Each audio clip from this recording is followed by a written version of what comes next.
Good evening, friends. I am Dr. Gaurav Mani.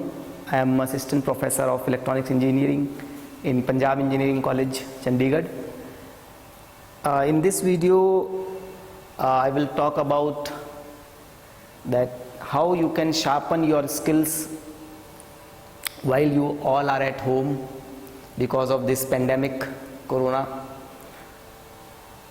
So, most of my talks or views are basically related to improving your skills or basically related to improving your hands-on skills from the comfort of your home.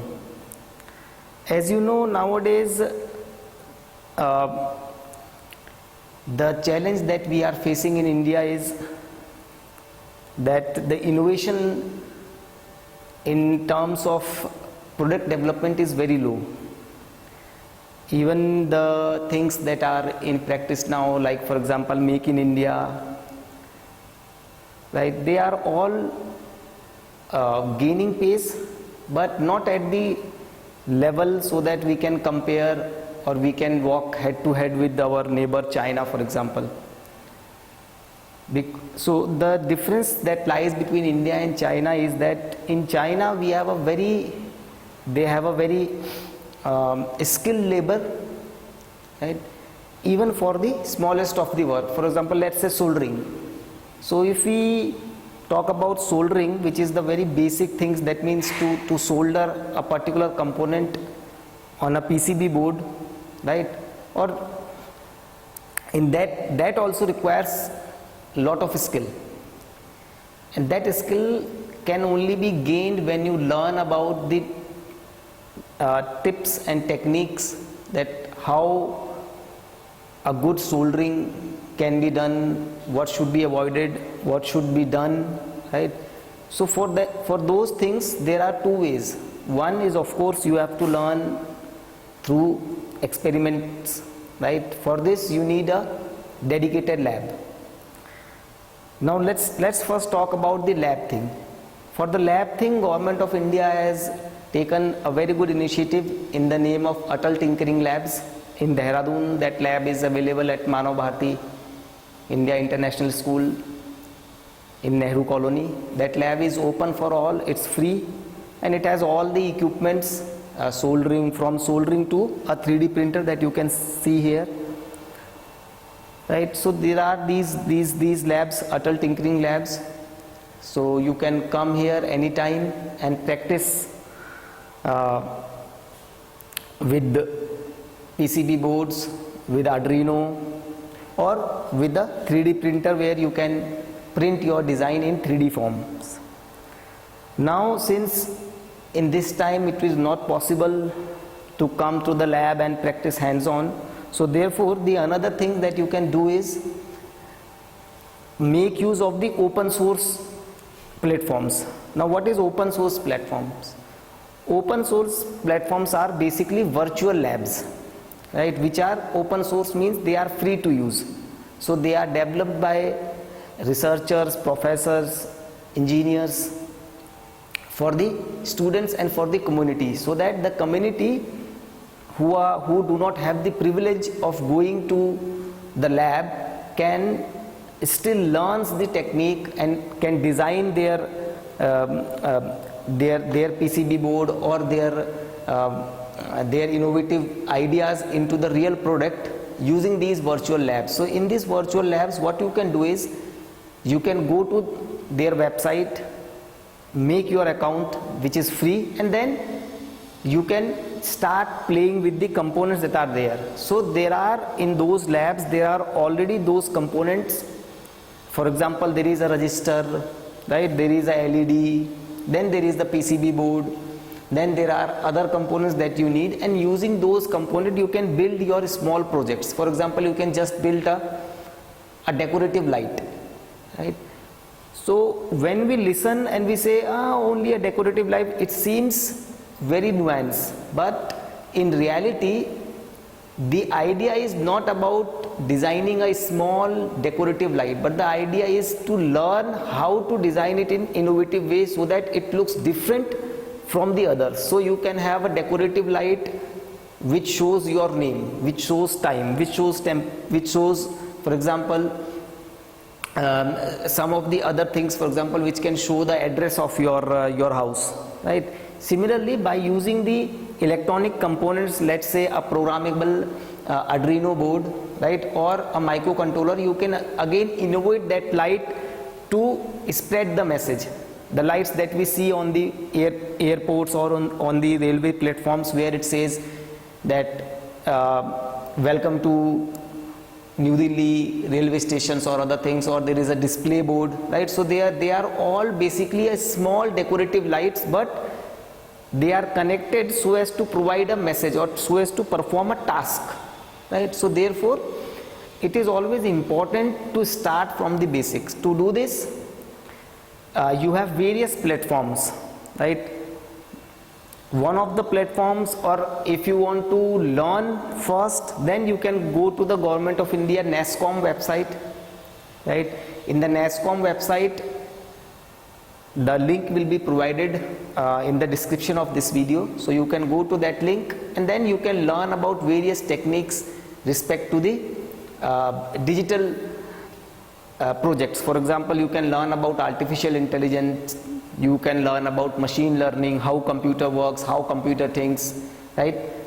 So these are the skill sets that are there in the NASSCOM websites, which are available free of cost, right? And there are various hands-on projects given there, so you can then try those projects by yourself on the platform provided by the NASSCOM, and at the end you can also earn a certificate. That certificate can help you gain employment when the situations become better, or even now when the companies are looking for the talent, right? So these companies, of course, all the companies, they look for the talent which has knowledge plus which also have an zeal to learn, right? So how can you show a company that you are ready to learn new things? By showing these certificates. So you can tell to a company that when there was the pandemic, when everyone is at home, I did these projects. So that will give you an extra advantage over the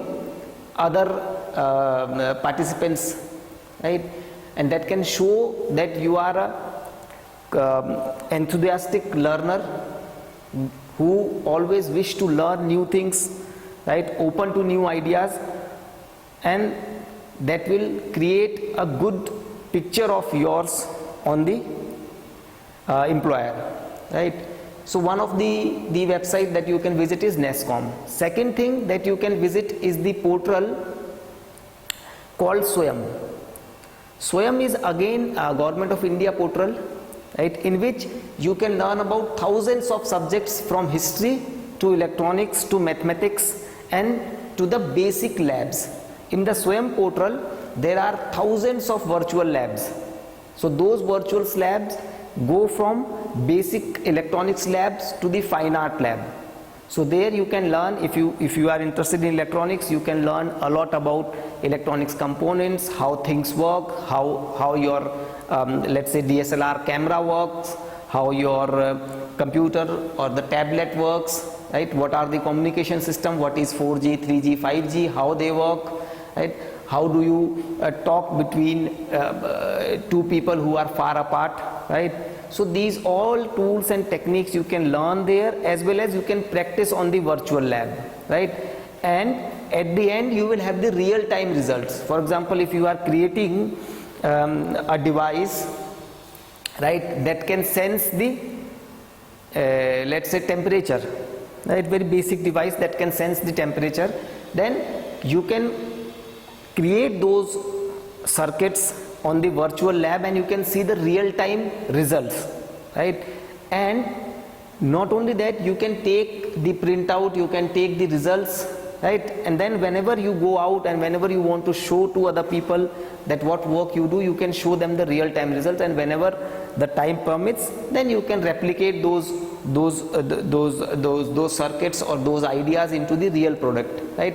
Of course, for those to transform those virtual labs ideas into real product, you are always welcome to come to Atal Tinkering Lab in your area. If you are in Dehradun, there are many schools. One of the schools is Manav Bharati, Then there are other schools also which have the Atal Tinkering Labs, right?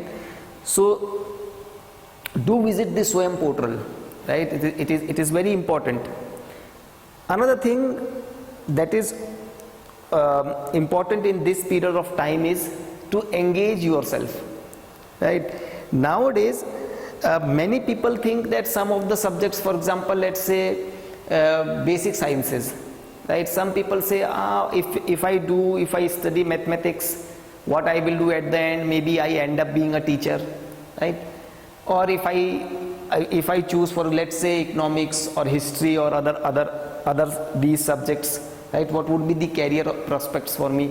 So for those things also, it is a very good time to explore, right? So you can visit some of the big universities website, for example MIT Open Courseware, right, where you can see a lot of courses which have the relevance of history in industry.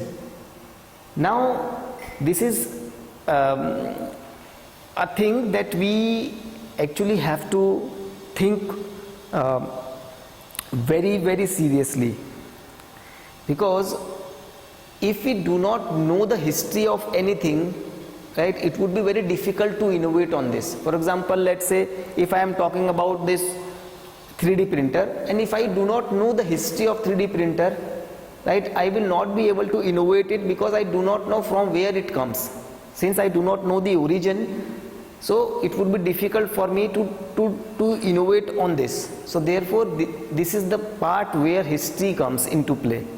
So when you know the origin of the problem, right, then only you can think about the solution. So if you know the history, right, then you will know. For example, if you are living in a village which is, let's say, on the outskirts of a state, or in an area which is not fully developed, right, if you know the history of the village, you will know the problem of the village. If you know the problem of that village, then only you can think about the solutions, right? So therefore it is important that you learn about the history of that particular place, the history of the problem that you want to solve, be it any problem, be it a problem of, for example, let's say nowadays corona, right? So if we do not know the history of from where the disease come, what is the history of disease, what are the symptoms, it would be difficult to find a solution for this, right? Similarly, we go to the part, let's say, mathematics. Again, mathematics is not only a subject which will lead you to an academic career.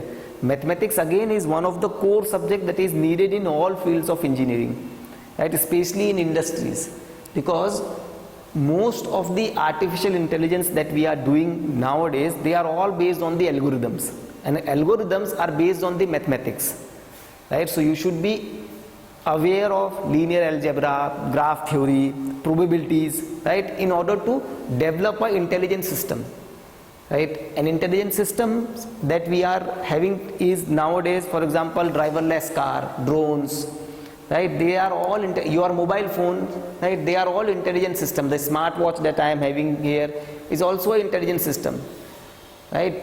So these all, from where these intelligence come to this non-living device? This intelligence comes from the algorithms that are being put inside the CPU, which is the processing unit of this computer chip, right, or this smartwatch. And this algorithm is developed, right, by using the formulas, right, or by developing the formula from the learnings. So and this is exactly how also our brain works, right? So therefore, if you have an interest on mathematics, again, as I said, it is important that if you have an interest in mathematics, develop that interest, learn about the core of mathematics, learn about the history of mathematics, upgrade your skill in mathematics, and then look for the areas for where you can apply those knowledge that you have gained, right, in order to create a solution, or in order to create some kind of product which could be helpful for the society, right? So to do this is a great time when you are at home, right? Explore the free sites. For example, as I said, you can explore Swayam portal, you can explore MIT open courseware, right? Then you can explore EDX, you can explore Coursera. These are all providing a lot of free courses, right, which you can do, where you can actually learn about how different subjects are put together to develop a solution. For example, let's say if I take a very common example of a drone, right? So when we talk about a drone, nowadays drone is used in almost every field. Drone is used in agriculture field, right? Drone is used for photography, drone is used in military purposes, right? Drone nowadays, even drone is used, Swiggy and Zomato, they are thinking, or Amazon, they are thinking to use drone for the delivery, right? So when you take the example of drone, it is a classic combination of a lot of things. When you look at it first, it looks like it is only a mechanical or electronics thing, but it's not like this. Let me tell you why. Because when you want to make an efficient drone, right, first thing, it should be lightweight, because if it is very heavy, then of course it would be needing a lot of power to fly. So therefore you need materials that are lightweight and compatible with the functioning of drone, and that material side comes from a material engineer, and that material engineer comes from the part of chemistry, because materials are the part of chemistry, right? So material scientists are there. Then what you need people who can assemble those things together, who can make the design, who can tell you that okay, the wings should be like this, the dynamics of the flow of the drones should follow these principles, right? So there should be a physicist, right, who can tell you the modeling of the system, that how the overall system will work, right? So if the drone is for the military purpose, what is the temperature in this much height, what would be the other factors that will be affecting, for example, if it is for the high altitude, like in Siachen, right? So there the specifications of the drone would be different, right? So therefore a single person, or in a team you also need a person who can simulate these all effects, right?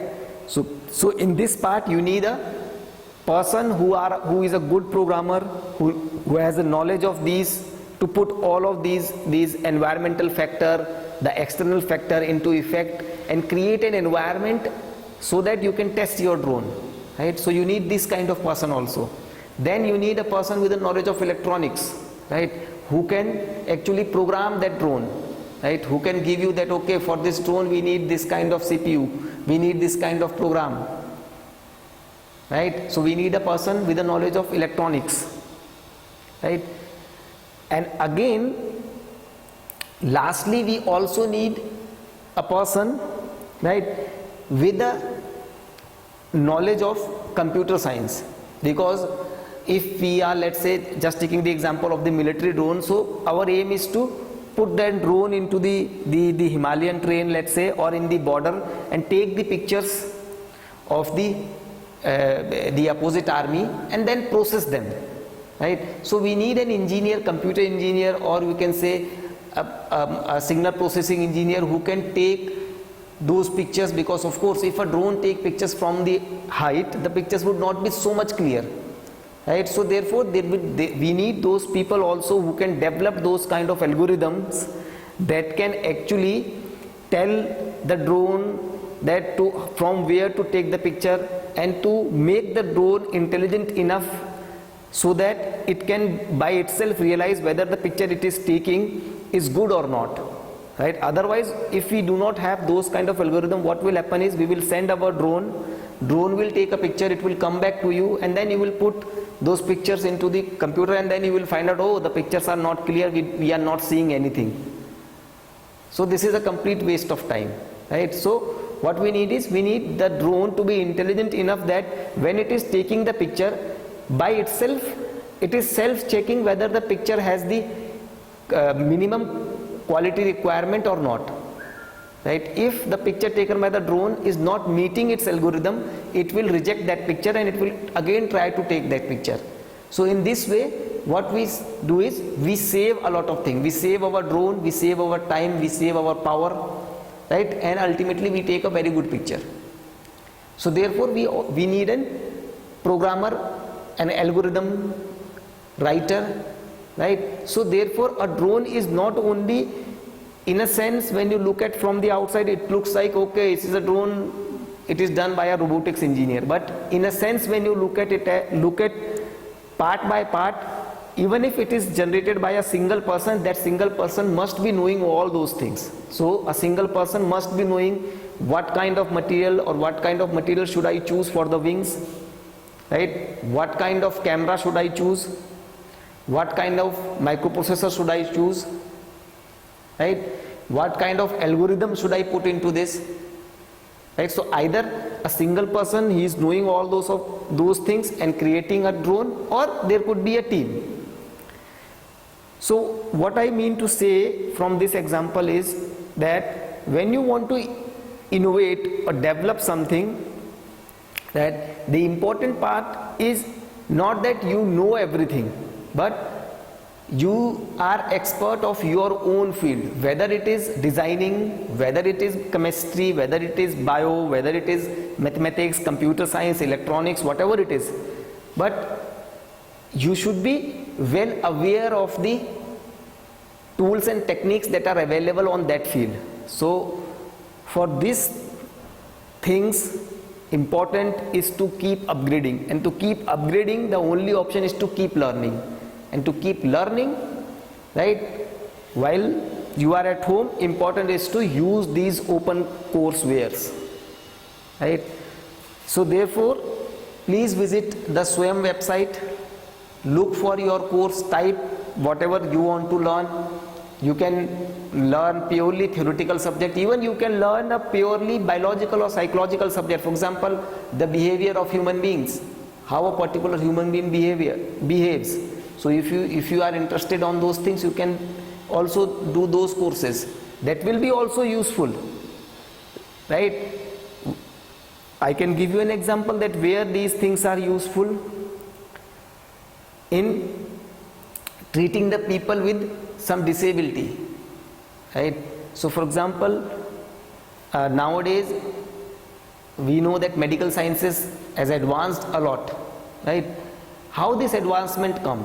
This advancement come from the combination of different people coming together and creating a group, right? So many different people, from psychologists, right, to the orthopedic doctors, to the engineers, they all come together and they form a device, right, called the heart pumping device. So from that device, if some old age people or someone's heart is not pumping enough, you can put that particular device inside, and then that can pump, give you an extra pump to the heartbeat, right? So this device again is a combination of many people coming together and making a product for the society. Similarly, nowadays when a psychiatric or many other people, they try to work with the person with a mental stigma or mental disorder, right? They also use these tools and technology.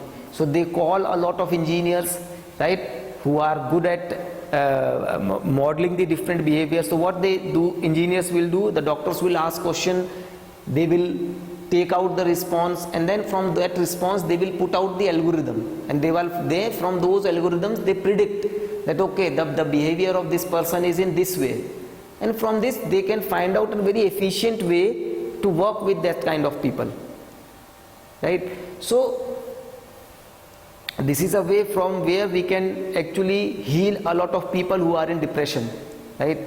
So when a person is in depression, we have nowadays, there is a case of Sushant Singh Rajput, right? So how to deal with these kind of things, right? To deal with these kind of things, we need to know the behavior of the society, that how society is changing, right? So therefore, even learning a purely theoretical subject can make a huge difference, right, if you are an expert on it, right? So the crux of all these things is that it's not about only the IT or electronics or mechanical thing. It is more about your skills, right, and your ability to transform those skills into a productive application, right? So for this reason we are talking that as a school children, right, this is a good opportunity for you to explore these things which may not be taught in your school, right? So some of you who are in your 11th 12th, right, or in 10th, right, might be wondering that what if I choose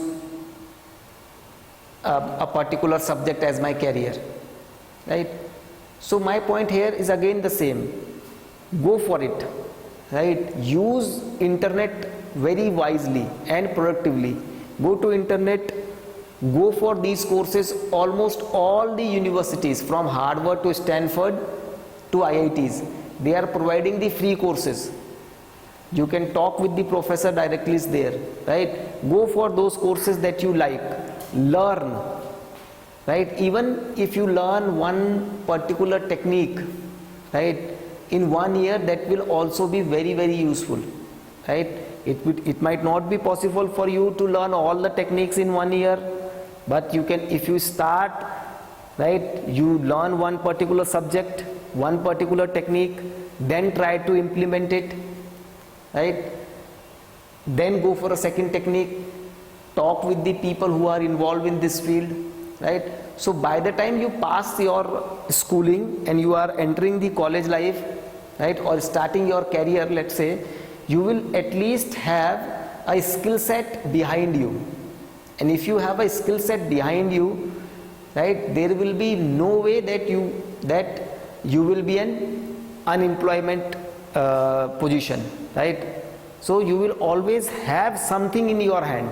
So even if, for example, even if you are not recruited by a company, but you know a skill set, you can simply open a YouTube and tell other people that, okay, to do these kinds of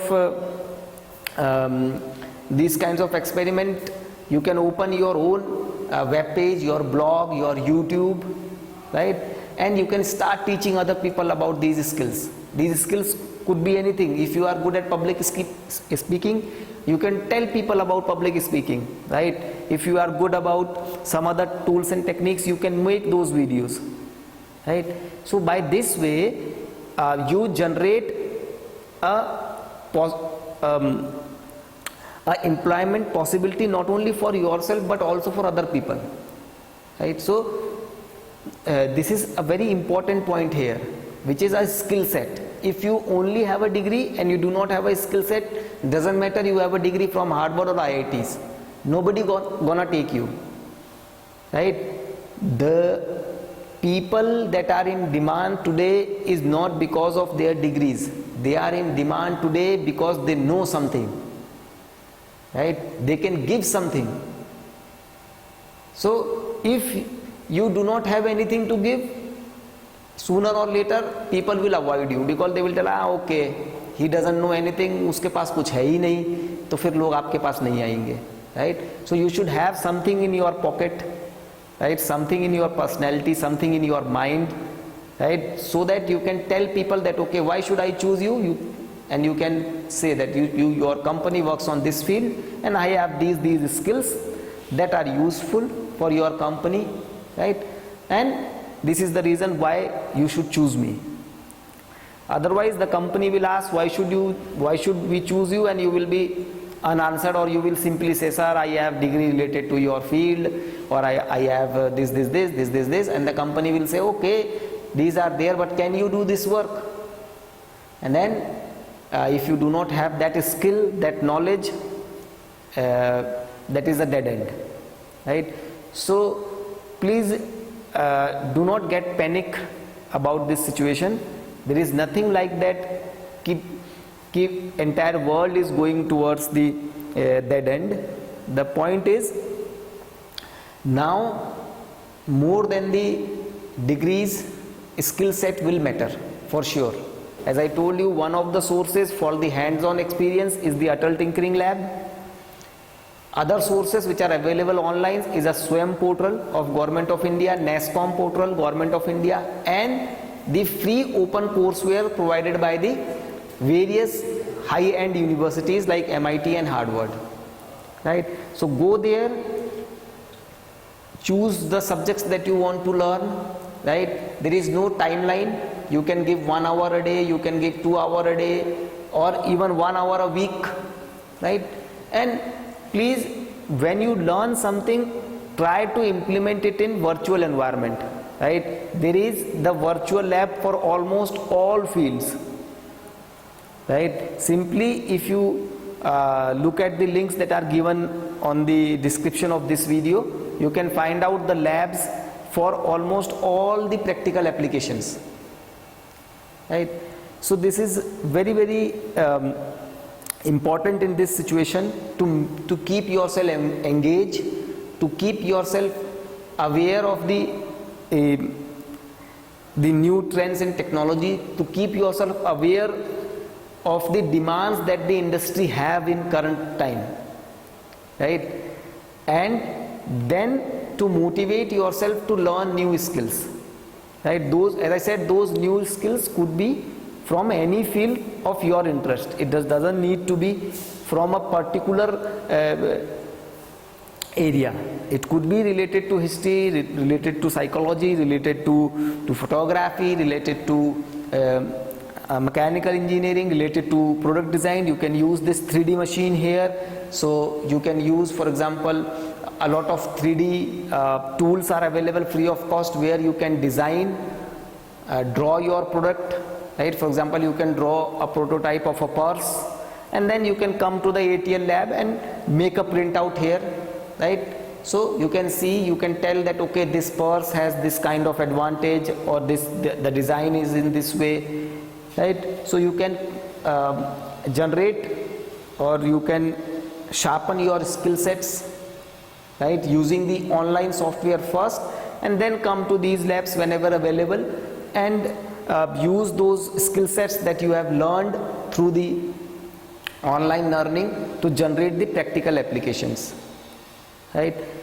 So that's all for the time being. Right? I will be again back, maybe this time with one of the projects using the free software, where we can see that how we can use these free softwares and labs, virtual labs, to generate the different applications or to perform different experiments. Till then, stay safe, stay home. Thank you.